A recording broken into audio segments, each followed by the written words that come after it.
morning, my class before lunch was chorus. I love to sing, but I was distracted by a twitching muscle in my left thigh. As I sang, a section of my blue skirt popped up and down as if jumping beans lived inside my leg.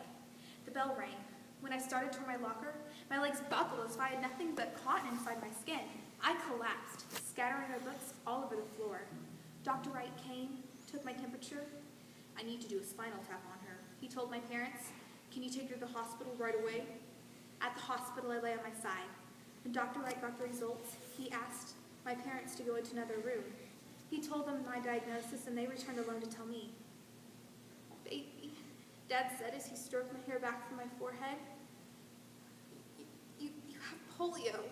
You need to go to a special hospital for polio patients in Minneapolis." I began to cry. How could I have polio? I didn't want to have polio. I didn't want to leave my family and go to some hospital 100 miles away from home. Exhausted, feverish, and scared, I fell asleep. And when I woke up, I was paralyzed.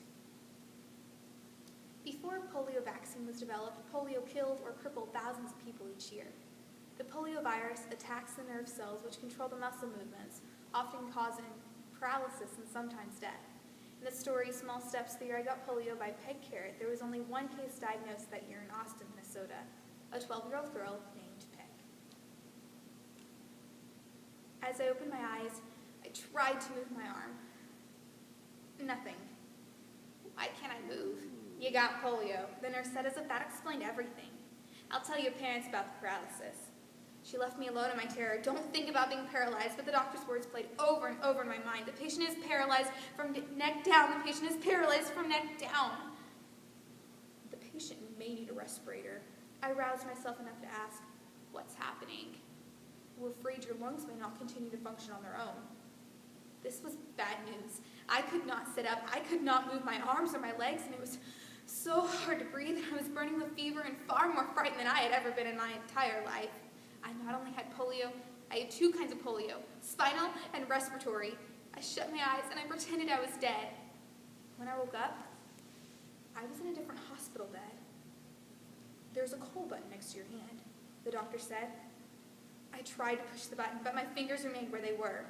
Well, if you can't swallow and start to choke, just yell for a nurse." If I was choking, how could I yell for a nurse? Days and nights blurred together. "We're going to put you in an oxygen tent," the doctor said. "We hope the oxygen will keep you breathing on your own. If not, a respirator will help you." I looked at where he pointed, and a wave of horror poured over me as I realized a respirator was another term for what was properly called an iron lung. I thought it was like being put in a coffin while you were still alive. Once, in the middle of the night, I woke aching all over. "Nurse!" I yelled. She rushed into my room. "Don't you call me unless you can't breathe." 8 days after my polio was diagnosed, my fever stayed steady at 102 degrees. "We can't go on like this.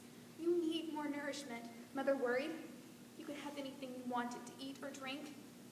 "What would it be?" "A chocolate milkshake."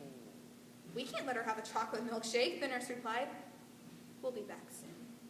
She and Dad went out, and they returned in less than an hour. Dad took the lid off the container while Mother unwrapped a paper straw. I sucked the cold, thick shake into my mouth, held it there for a second, and swallowed. It slipped smoothly down my throat.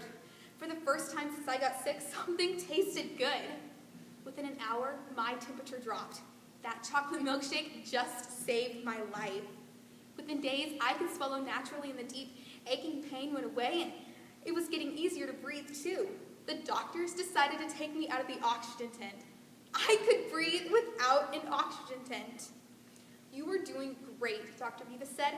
"Let's try it on your own. We'll keep the oxygen tent here just in case you need it." But I won't need it. I had my first physical therapy session. The physical therapist turned me on my back. She grasped my right ankle with one hand, put her other leg on my right knee to keep my leg straight, and raised it until it was straight up from my stomach. "Stop!" I cried. "It hurts!" I begged the therapist to stop, but she only held my leg firmly upright. "I'm only trying to help you get well," she said. My mouth was my only weapon of defense, and I used it, shrieking and crying. "Stop that. You ought to be ashamed of yourself making such a scene. You're acting like a baby," she snapped. "Thank you for torturing me," I told her. On October 1st, I lay in bed with my eyes closed. My leg itched, and without thinking, I reached down and scratched that itch. Then as I realized what I had done, my eyes flew open. I don't really just use my hand. I can use my hand! You're one lucky girl, Dr. Beavis smiled. I burst into tears. I got a wheelchair and was allowed to set up for 1 hour at a time. I called my wheelchair my Iron Horse, and I named her Silver. Hey, you got a visitor. Dr. Beavis. Why, I came to see how my favorite patient was doing. You were very brave. You're going to walk for me. My walking sticks came in. I could hardly wait to try them on. Go slowly, Miss Ballard, my physical therapist said. Take small steps, slow and easy. I was confident I could stride forward on my own. I was Supergirl, ready to conquer the world. On your mark, I said. Go slowly, Miss Ballard repeated. Get set, easy, slow, and easy. Go! I lurched forward, unsteady and awkward. Small steps, don't you try to run, she cried. That day, I took 10 steps, each one slow and deliberate. One memorable morning in late January, Miss Ballard said, today, you're going to walk a few steps without your sticks. My heart beat fast. Peg, she said, her voice hushed. You're going to walk. Carefully, I raised one foot and set it down a few inches in front of me. Heel, toe, 6 steps later, my hands grasped hers, and we celebrated our mutual victory with a hug. How would you like to go home? I nodded, not trusting myself to speak. All we have to do is notify your parents, and they can come and get you. Home. I was going home. Mother arrived at 10 the next morning. I told Mother I promised Dr. Beavis I'd come back to walk for him. We're on our way home, Mother told Dr. Beavis. Peg was discharged today.